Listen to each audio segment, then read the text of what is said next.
Assalamualaikum semuanya. Sebelumnya saya ucapkan terima kasih karena masih terus mengikuti cerita bergambar di channel ini.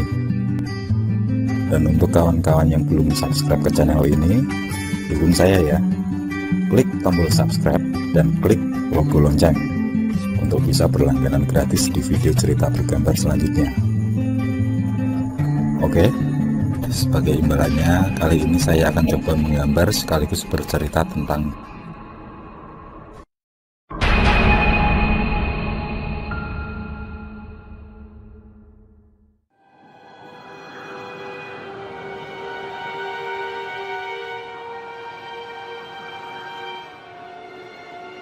Sejak pertama menjalani hubungan dengan Nur, aku mendapat penolakan dari pihak ibunya.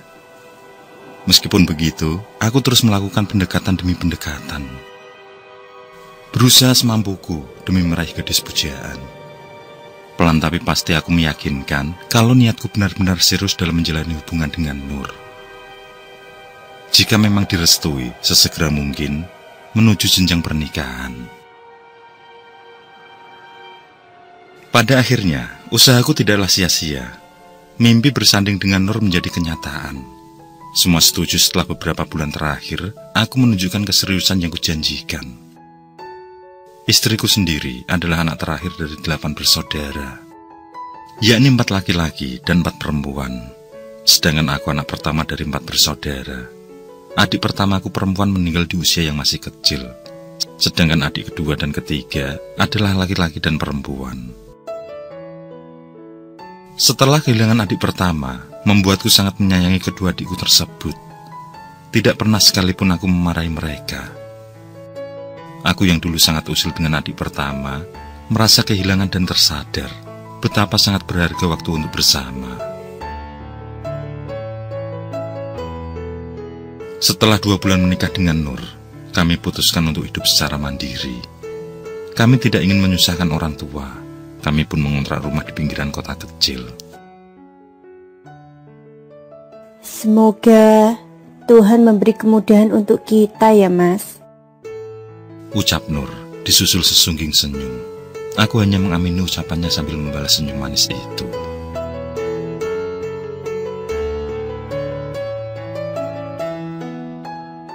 Hari berlanjut. Ternyata kehidupan semakin terasa berat. Karena tanpa rencana yang matang setelah membina rumah tangga. Kebutuhan sewaktu masih sendiri, dan ketika sudah berumah tangga, terasa kontras sangat berbeda. Bahkan seringkali pertengkaran kecil terjadi di dalam rumah tanggaku, yang bukan lain karena masalah ekonomi. Bukannya aku bermalas-malasan, tapi segala macam pekerjaan yang kulakukan selalu saja berujung kegagalan. Beruntung, istriku mempunyai sifat penyabar, walaupun terkadang dibumbui pertengkaran kecil. Entah kenapa segala kerjaan yang aku lakukan tidak pernah membuat perekonomian rumah tangga membaik. Dan semua semakin terasa berat ketika kami dikaruniai anak laki-laki. Yang sejak istriku mengandung, aku selalu merepotkan ibu dengan meminjam uang. Dan alhamdulillah persalinan berjalan lancar, sehingga tidak membutuhkan biaya yang banyak. Anak pertama itu kuberi nama Muhammad Rizki. Sengaja aku sematkan nama Rizki dengan harapan agar selalu membawa rezeki, karena aku percaya nama adalah doa yang terkabulkan. Dengan hadirnya sang buah hati, aku semakin bersemangat untuk mencari pekerjaan tetap, demi bisa merubah perekonomian yang membuat keluarga kecilku bahagia, termasuk juga mewujudkan impian untuk memiliki rumah sendiri. Dan pada akhirnya, usahaku tidaklah sia-sia. Aku mendapatkan pekerjaan di sebuah koperasi simpan pinjam. Meski gajinya tidaklah besar, tapi cukuplah untuk kebutuhan sehari-hari. Tapi itu hanya berjalan 2 bulan saja. Koperasi mengalami krisis yang berujung kebangkrutan. Setelah itu, secepatnya aku mencari pekerjaan lain. Lewat salah satu kawan, aku pun mendapat pekerjaan di sebuah showroom mobil. Usaha milik sahabat kawanku yang baru saja pulang dari Jepang sebagai tenaga kerja. Tapi lagi-lagi, pekerjaan ini tidak bertahan lama. Sang pemilik mengalami penipuan yang berujung pada kebangkrutan. Selanjutnya, ada beberapa pekerjaan lagi yang kulakoni. Namun anehnya, semua mengalami kemunduran setelah aku masuk sebagai karyawan. Dan selalu saja aku di PHK meski sebagai tenaga kerja baru. Aku merasa heran dengan nasib buruk yang selalu datang. Beruntung, keluarga kecilku baik-baik saja, sehingga tidak menambah masalah yang kuhadapi. Meski begitu, beberapa kali aku berpikir untuk melakukan bunuh diri saking putus asanya. Tapi kembali lagi pada istri dan anakku, yang membuatku kuat walaupun berat. Mas, mungkin lebih baik jika aku ikut membantu, ucap istriku senja itu. Sambil menimang sang buah hati yang baru saja terlelap, dia menuturkan idenya, yakni berniat ke luar negeri sebagai seorang TKW. Hong Kong adalah negara yang disebutkan. Menurutnya, pahlawan devisa adalah pekerjaan yang menjamin masa depan. Gajiannya besar. Asalkan dipergunakan dengan perincian baik, maka dapat dipastikan dapat meraih kesuksesan. Nur juga memberi contoh beberapa kawannya yang sukses sebagai TKW, yang semula dari orang tidak mampu, menjadi orang yang memiliki aset lumayan. Mendengar hal itu, aku terdiam sambil memandang Rizky.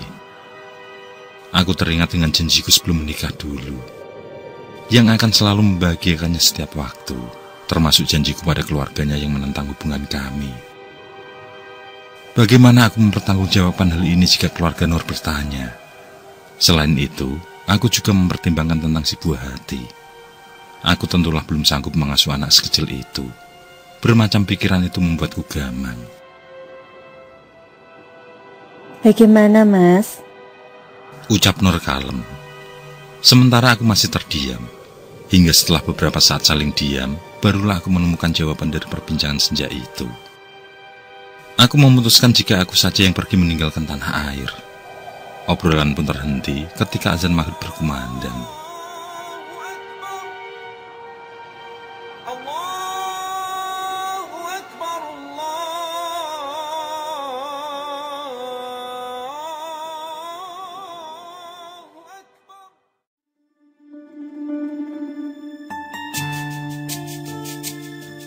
Setelah mengikuti serangkaian persyaratan, aku optimis jika akan segera berangkat sebagai TKI. Tapi ternyata tidak semulus yang aku harapkan. Kembali aku menelan kenyataan pahit saat tahu jika PT yang menampung adalah abal-abal. Aku tertipu. Bukan aku saja, tapi ratusan orang telah menjadi korbannya. Aku merasa bersalah pada istriku karena tidak ikut anjurannya, yakni ikut dengan PT kawannya yang telah berhasil. Itu karena PT-nya jauh di lain kota, sehingga harus mengeluarkan ongkos untuk bolak-balik, dan semua sudah terlanjur. Di tengah kalut yang kurasakan, ibu bersama adik perempuanku datang berkunjung menengok cucunya. Kamu kenapa, Tole? Masalah uang lagi? Tanya ibu, usai menuturkan putraku. Aku yang sejak kemarin terus memikirkan tentang nasib sial yang selalu kualami. Kali ini aku menceritakan semua unek-unek tersebut pada ibu. Tentang berbagai masalah setelah pernikahan, terutama pada hal pekerjaan, selalu saja berujung pada hal yang tidak terduga. Besok, selepas maghrib, datanglah ke rumah. Hanya itu yang ibu ucapkan, tanpa memberitahuku solusi yang kubutuhkan.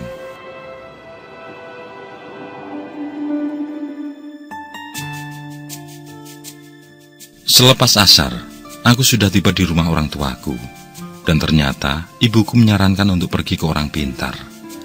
Dari apa yang kuceritakan kemarin, beliau berpendapat bahwa ada orang yang telah berbuat tidak baik padaku.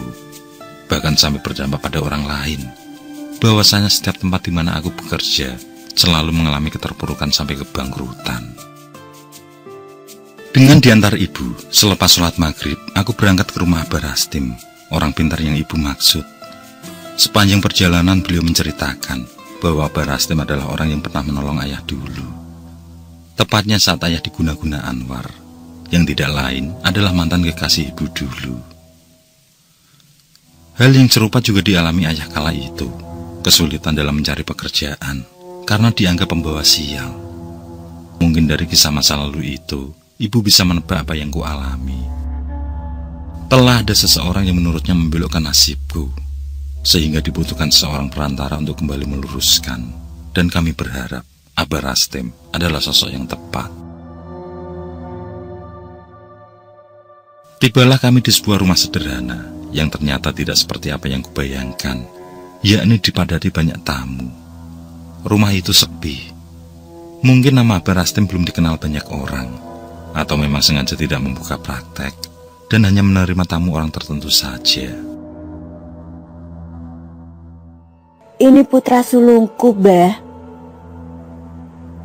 Sengaja aku ajak kemari karena ada masalah yang menurutku bersangkutan dengan klinik, ucap ibuku begitu kami masuk ke dalam.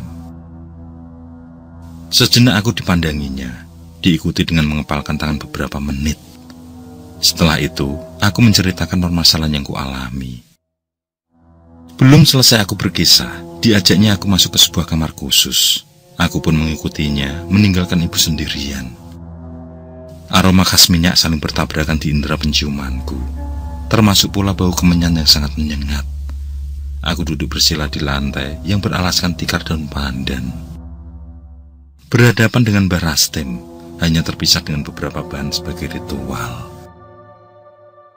Kali ini bukan kemenyan yang disulut Mbah Rastim, melainkan hiu yang sudah berdiri tegak di hadapannya.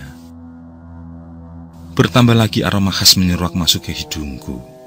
Beberapa saat kemudian, Abah Rastim mengambil 2 kembang gading, lalu digenggamnya di kedua tangan.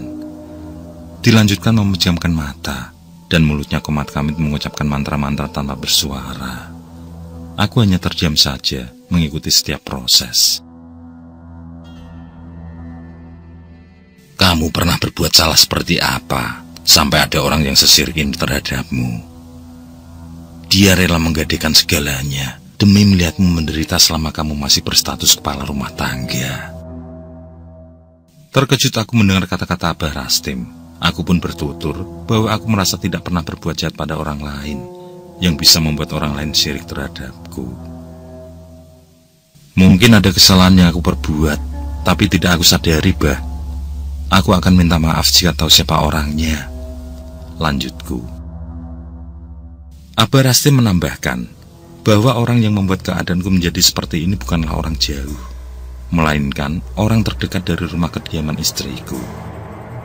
Saat aku menanyakan siapa orangnya, Abah Rastim menjawab, jika suatu saat aku akan tahu siapa orangnya. Yakni ketika kehidupanku mulai membaik, maka orang tersebut akan mendapat penderitaan seperti yang pernah kurasakan. Setelah itu, aku disuruh untuk memakan 2 kuncup bunga yang sedari tadi digenggam. Ditaruhnya bunga tersebut di tanganku, dan seketika itu, sekujur tubuhku merinding dan bergetar hebat. Melihat itu, Abah Rastim mengambil kembali 2 kuncup bunga tersebut dari telapak tanganku. Diurungkan perintahnya agar aku memakan bunga itu. Abah Rastim beranjak dan berdiri di belakangku. Kemudian disuruhnya aku untuk memejamkan mata. Kedua telapak tangannya memegang kepalaku agak sedikit kuat. Terdengar sambil berbisik mengucapkan mantra dengan bahasa Jawa kuno yang tidak aku mengerti sama sekali.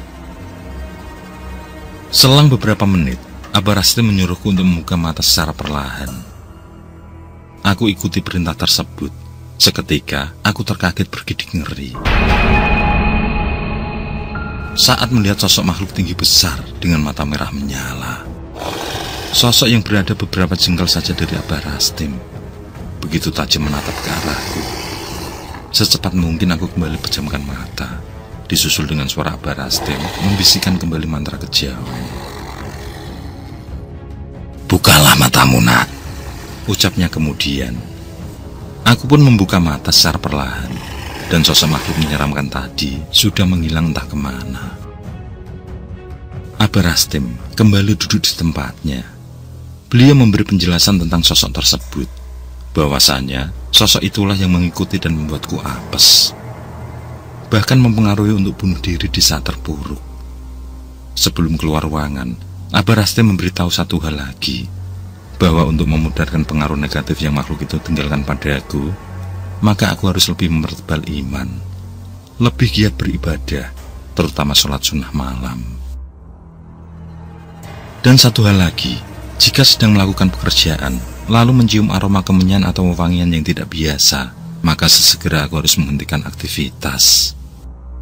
Begitupun jika dalam perjalanan, maka menghentikan dulu perjalanan sampai bau wewangian itu hilang.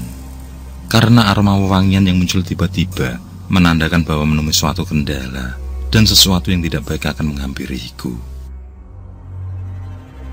Apa makhluk menyeramkan itu masih mengikutiku, Bah? Aku bertanya untuk memastikan. Dengan tegas, Abah Rastin berkata, kalau sosok tersebut akan kembali pada orang yang telah membuatku terpuruk selama ini.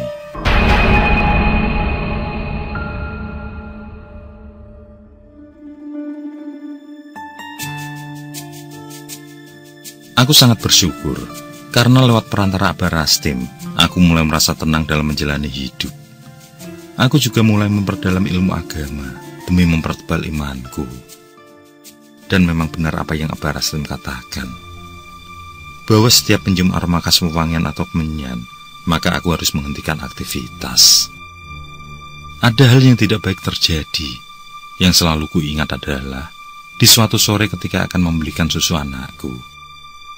Di tengah perjalanan, aku menghentikan laju kendaraan karena mencium bau khas kemenyan. Beberapa detik kemudian, ada truk membawa sayuran segar oleng di depanku hingga menepi di bahu jalan.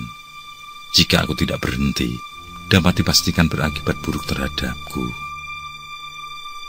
Hari-hari selanjutnya, tawaran pekerjaan berdatangan dari teman dan dari beberapa lamaran yang kukirimkan di beberapa perusahaan. Sejak saat itulah kehidupan rumah tanggaku perlahan-lahan membaik. Bahkan dalam waktu dekat, akan mencari rumah sebagai hunian. Aku akan potong gaji untuk mewujudkan impian tersebut.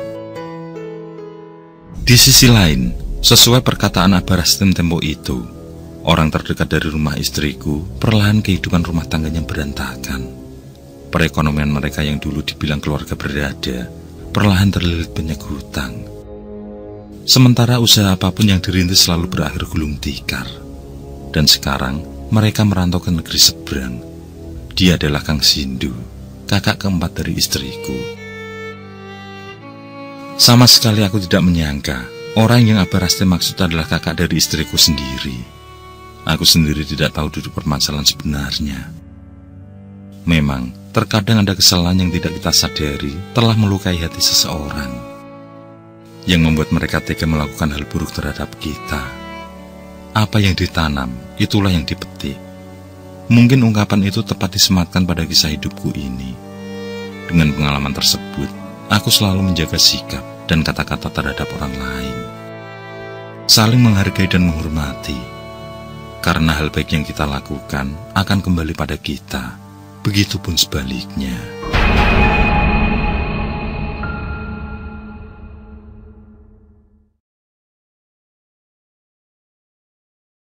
Oke, saya kira cukup cerita kali ini. Untuk cerita-cerita lainnya, silahkan buka di bagian video dalam channel ini, di playlist cerita bergambar. Sekali lagi terima kasih ya. Jangan lupa like, komen, share juga boleh. Dan untuk yang belum subscribe, langsung klik tombol subscribe. Semangat berkarya.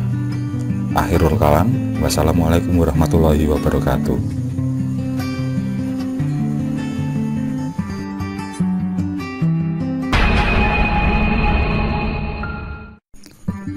Assalamualaikum semuanya.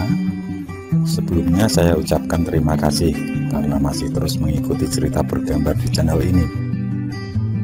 Dan untuk kawan-kawan yang belum subscribe ke channel ini, dukung saya ya. Klik tombol subscribe dan klik logo lonceng untuk bisa berlangganan gratis di video cerita bergambar selanjutnya. Oke, sebagai imbalannya kali ini saya akan coba menggambar sekaligus bercerita tentang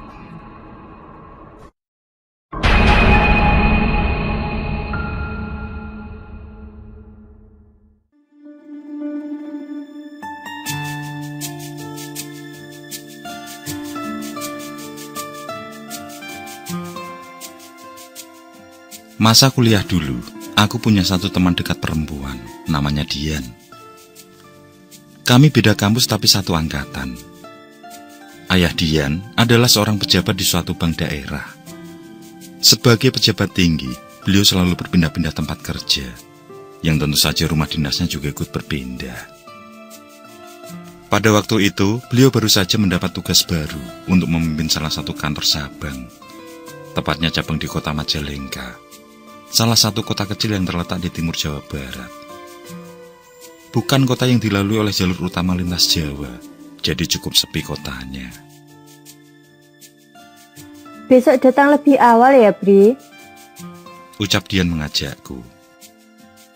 Sebagai teman yang sudah lama kenal dengan keluarganya, mau tidak mau aku harus ikut membantu pindahan rumah. Dari rumah dinas lama ke rumah dinas baru di Majalengka. Aku masih ingat, waktu itu hari Kamis kami melakukan perjalanan. Adik perempuan Dian juga ikut, Ira namanya. Bertiga, kami berangkat dari Bandung ke Majalengka menggunakan mobil pribadi. Duduk di belakang kemudi, aku mengarahkan mobil melalui jalur Sumedang Jatiwangi. Aku cukup suka jalur ini, karena di beberapa wilayah masih asri dengan pepohonan jati di kanan kiri jalan, yang bisa dibilang sebagai hutan kecil. Sekitar jam 5 sore, kami sampai di Majalengka, kota yang cukup bersih dan rapi. Yang menarik perhatian adalah suasana lengangnya kota. Masih sore tapi sudah sepi. Kami pun langsung menuju alamat rumah. Dan tidak memakan waktu lama, sampailah kami di tempat tujuan. Tampak rumah besar dengan halaman sangat luas. Bangunan dengan arsitektur Belanda itu masih terlihat gagah meski bergaya kuno. Tampak pula 2 pohon mangga berdiri kokoh yang rindang di dalam pagar. Sebelum masuk lokasi rumah, aku sempatkan melihat-lihat kondisi sekitar. Di depan pagar rumah, ada trotoar yang berada di sisi jalan besar, tapi bukan jalan utama. Ada jalur mobil yang mengarah ke belakang lewat pintu samping, sementara mobil ayah Dian sudah masuk terlebih dahulu. Melaju meninggalkan kami. Aku menebak kalau garasi letaknya di belakang. Angin sore itu berhembus sepoi-sepoi, meniup dedaunan pohon mangga di halaman rumah sehingga membuatnya bersuara lembut. Udara juga cukup sejuk, walau tidak sedingin kota Bandung. Aku menyusuri jalan kecil yang mengitari rumah melalui pintu samping, yang mana jalur ini cukup untuk dilalui 1 mobil saja. Dan benar dugaanku, setelah sampai di halaman belakang, ternyata memang ada garasi mobil yang besar. Garasi dengan atap agak tinggi, tapi tanpa tembok di setiap sisinya. Hanya ada 4 tiang pancang yang menyangga atap. Garasi terbuka istilahnya. Aku langsung parkir, berjejer dengan mobil ayah Dian. Semuanya turun dengan barang bawaan.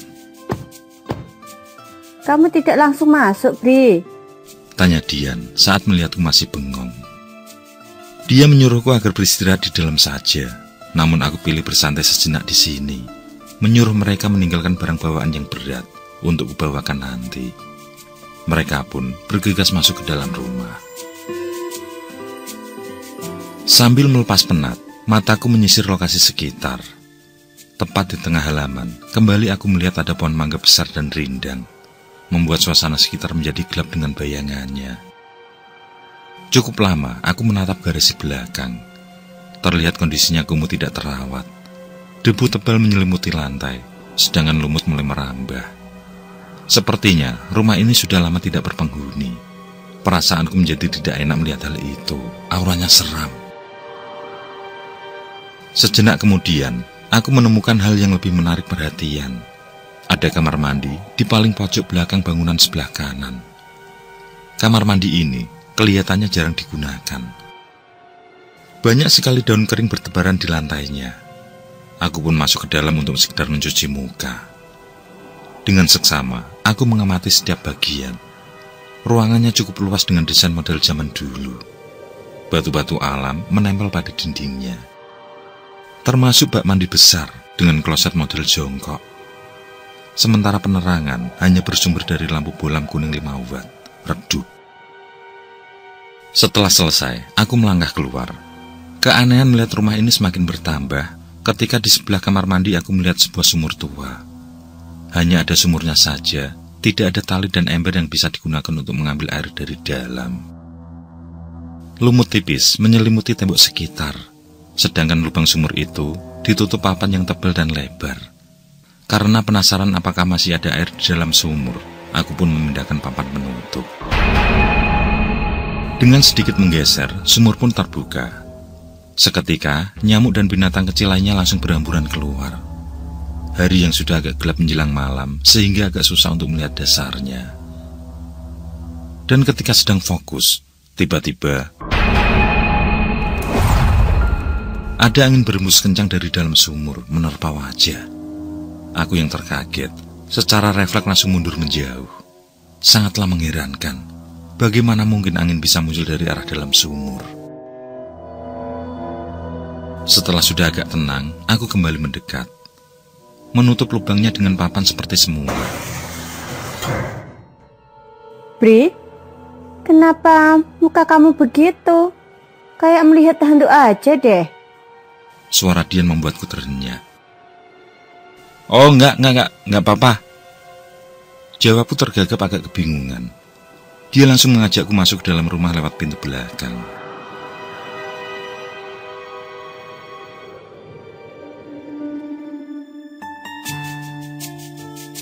Barang-barang dan perabot milik orang tua Dian sudah tiba di 1 hari sebelumnya. Semua sudah diletakkan di tempatnya masing-masing, jadi kami hanya tinggal merapikannya saja. Setelah berada di dalam rumah, barulah terlihat kalau itu adalah rumah yang besar, dengan langit-langit tinggi. Di dalam ada 2 toilet, satu di kamar utama, yakni kamar orang tua Dian, satu lagi di sebelah dapur, di pojok paling belakang bangunan utama. Selepas maghrib, kami berkumpul di ruang tengah, berbincang, kemudian lanjut makan malam. Dari awal aku memang merencanakan untuk menginap, kemudian pulang ke Bandung esok paginya. Aku disediakan kamar paling depan, berjajar dengan ruang tamu, dan berbatasan langsung dengan halaman rumah. Orang tua Dian tidur di kamar utama, yakni di sebelah kanan ruang keluarga. Sedangkan Dian dan Ira di kamar yang berseberangan dengan kamar utama, tepatnya di sebelah kiri ruang keluarga. Melihat suasana rumah yang bagiku cukup seram, aku berniat pulang saja malam itu juga. Aku merasa kalau suasana rumah sangat tidak nyaman, sehingga perasaanku yang was-was membuatku segera ingin pulang. Tapi sayangnya, orang tua Dian tidak mengizinkan saat aku mengutarakan niatku. Pulang besok saja, Bri. Kapan lagi kamu akan ke sini? Ya toh? Ucap Ibu Dian membujuk, yang pada akhirnya aku ikut kemauan mereka.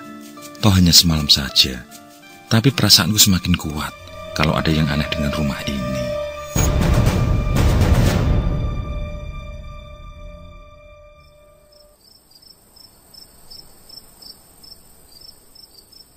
Malam semakin larut. Sekitar jam 10, kami masuk ke kamar masing-masing. Di dalam kamar, aku hanya bisa melamun, menunggu kantuk datang.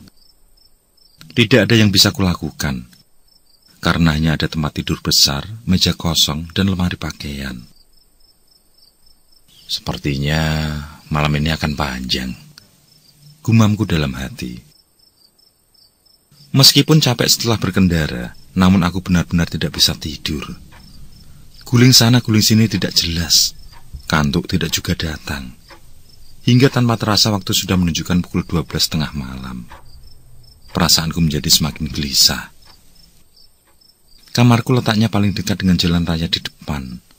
Tapi malam itu, jalanan sangatlah sepi. Hanya sesekali saja terdengar suara motor melintas.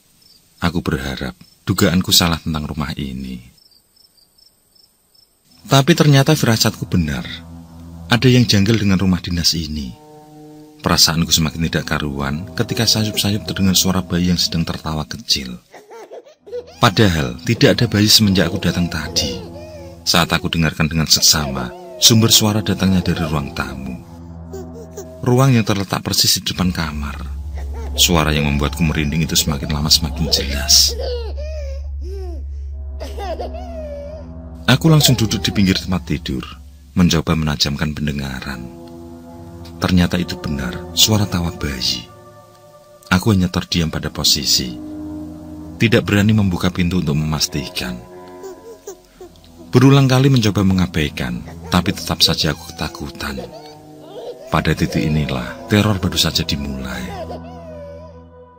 Lama-kelamaan, suara tawa bayi menghilang yang membuatku agak sedikit lega. Tapi sesuatu yang tidak kuharapkan terjadi, akhirnya terjadi juga. Aku ingin buang air kecil. Tidak akan sanggup kalau aku menahannya sampai pagi hari. Akhirnya, aku putuskan nekat keluar kamar menuju toilet. Perlahan, aku membuka pintu kamar. Karena masih was-was dengan suara bayi tadi. Syukurlah, ternyata tidak ada apa-apa. Ruang tamu dalam keadaan kosong dan gelap. Aku pun lanjut berjalan ke arah toilet yang bersebelahan dengan dapur. Sesampainya di depan pintu toilet, aku mencoba untuk membukanya. Tapi ternyata tidak bisa, seperti terkunci dari dalam. Mungkin ada orang di dalam, pikirku dalam hati. Karena benar-benar tidak tahan, aku berniat untuk ke toilet yang ada di halaman belakang, di sebelah sumur tua. Sebenarnya aku sangat takut, tapi mau bagaimana lagi, terpaksa aku harus ke sana. Ketika pintu belakang rumah terbuka, pandanganku langsung tertuju pada garasi kosong yang ada di belakang. Pada detik itu aku tidak melihat apa-apa, tapi indera yang lain bilang kalau di situ sangatlah ramai. Segera, aku berjalan ke sana, melewati kamar pembantu yang masih kosong dan gelap. Akhirnya aku melintas di depan sumur tua. Ada yang aneh dengan sumur itu. Papan penutup sudah berada di sisi, tidak lagi menutup lubangnya. Padahal sore tadi aku tinggalkan dalam keadaan tertutup. Tidak ambil pusing, aku segera ke toilet karena sudah tidak tahan lagi. Begitu selesai, aku yang berdebar-debar langsung keluar dari toilet. Ketika pintu terbuka, pandanganku kembali tertuju pada garasi kosong dan gelap itu. Sejenak aku terdiam, dan jelas aku menangkap satu objek yang berada dalam gelapnya malam. Aku melihat ada sosok berwarna putih kusam berdiri di pojok garasi. Jantungku serasa berhenti saat itu juga. Jelas sekali kalau yang ada di dalam garasi itu adalah pocong. Sosok pocong tersebut bentuknya sangat tinggi besar, berdiri tegak di pojok garasi. Tidak jelas menghadap ke arah mana, hanya terdiam saja dengan sesekali ada gerakan perlahan pada tubuhnya. Seketika lemas badanku, tulang-tulang serasa lepas dari engselnya. Meski begitu, aku paksakan diri untuk berjalan menuju pintu belakang. Tidak berani lagi melirik garasi tempat pocong itu berdiri. Akhirnya aku berhasil masuk rumah, lekas mengunci pintu dan berjalan cepat menuju kamar. Sesampainya di kamar, aku mengatur nafas yang tidak beraturan. Dan selanjutnya bisa ditebak, aku tetap tidak bisa memejamkan mata. Karena ternyata teror belum selesai. Jarum jam sudah hampir berada di angka 2 ketika sekali lagi, sayup-sayup, aku mendengar suara tawa bayi dari ruang tamu. Suaranya yang semakin lama semakin jelas, membuatku menjadi ketakutan dan semakin bertambah panik. Hingga pada akhirnya, rasa penasaran mengalahkan segalanya. Aku berjalan menuju pintu, berniat untuk mengintip keluar. Apa sebenarnya yang sedang berlangsung di ruang tamu? Aku buka pintu sedikit demi sedikit, sampai mata mendapat celah untuk mengintip. Akhirnya, aku dapat melihat ke ruang tengah. Dalam remang cahaya, aku dapat menyaksikan apa yang terjadi di situ. Ternyata, di sofa ruang tamu ada sosok wanita berambut panjang, duduk dengan bayi kecil di pangkuannya. Wanita ini berpakaian terusan panjang berwarna gelap. Sekali lagi, jantung seperti berhenti berdetak. Badanku sangat lemas. Beberapa detik, wajah kami saling bertatapan. Perlahan aku menutup pintu, lalu duduk di pinggir tempat tidur. Badanku gemetar hebat. Pikiranku semraut dalam kengerian, memikirkan apa yang harus aku lakukan. Sementara itu, tawa perempuan dan bayinya terus terdengar. Beberapa saat kemudian, aku mendengar langkah kaki dari balik pintu. Langkah yang sepertinya datang dari bagian belakang rumah menuju ke ruang tamu, yakni tempat di mana perempuan memangku bayi berada. Selanjutnya, terdengar suara semakin ramai sekali. Beberapa kali juga tawa bayi berganti dengan tangisan. lalu terdengar suara perempuan yang mencoba membuat tenang bayinya. Aku semakin ketakutan, bingung meski berbuat apa, dan berharap pagi segera menjelang agar semua terlewati. Dalam ketakutan yang teramat sangat, langkah kaki kembali terdengar. Kadang terdengar tergesa, kadang terdengar santai. Aku berdoa dan berharap semoga mereka tetap beraktivitas di luar kamar, tidak menggangguku. Sementara di dalam kamar, aku belingsatan dengan keringat dingin bercucuran. Dalam keadaan dilanda rasa takut yang teramat, tiba-tiba gagang pintu bergerak-gerak sendiri, seperti ada yang mencoba membukanya. Aku semakin panik. Sialnya, aku lupa mengunci pintu dari awal. Dalam beberapa detik kemudian, akhirnya pintu terbuka secara perlahan. Aku tidak bisa berbuat apa-apa selain berpasrah dan hanya menatap dalam diam. Rasa tidak karuan itu membuat keringat dingin semakin deras mengucur. Ketika pintu sudah terbuka cukup lebar, perlahan menyembul kepala perempuan berambut panjang dari balik pintu, disusul dengan wajah yang tersenyum kecil. Ingatanku hanya sampai pada detik itu saja. Selebihnya, aku tidak ingat apa-apa lagi. Aku roboh, tidak sadarkan diri.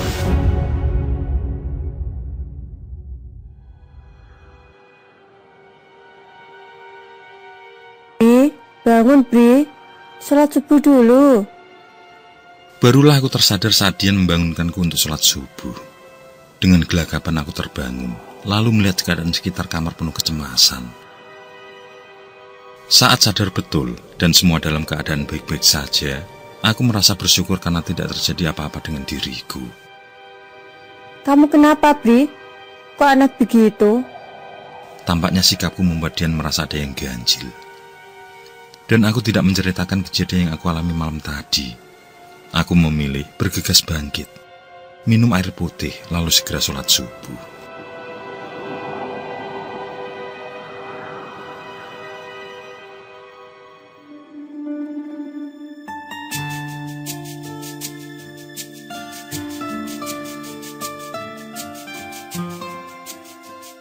Setelah sholat Jumat, aku pulang ke Bandung sendirian. Belakangan, ternyata ayah Dian hanya bertahan 1 bulan di rumah itu. Beliau minta pindah dan dicarikan rumah dinas lain.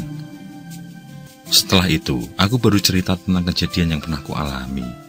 Ternyata, orang tua Dian juga mengalami hal yang sama. Diteror oleh penghuni rumah. Menurut Dian, menjelang tengah malam, selalu terdengar angin berdengung dari sumur terbengkalai di belakang. Dan selalu saja ada penampakan sosok pocong setiap kali ayahnya memeriksa. Selain itu, dari dalam sumur juga terdengar suara teriakan menggema yang sangat menyeramkan. Suara tersebut saling bersautan, seakan ada beberapa makhluk tak kasat mata di dalamnya. Selain teror di sumur tua, ternyata teror serupa juga ditemui mereka. Suara ramai dari ruang tamu yang diawali dengan suara tangisan bayi. Seolah ada orang yang melahirkan dan dijenguk oleh beberapa orang. Karena teror yang muncul di setiap malam itulah yang membuat ayah Dian memilih pindah rumah dinas. Sedangkan menurut warga sekitar, rumah zaman dulu itu memang terkenal angker. Semua penghuninya tidak ada yang bertahan sampai lama. Mereka memilih mengontrak di tempat lain selama berdinas daripada berurusan dengan makhluk alam lain. Setauku, rumah tersebut semakin bertambah angker karena dikosongkan.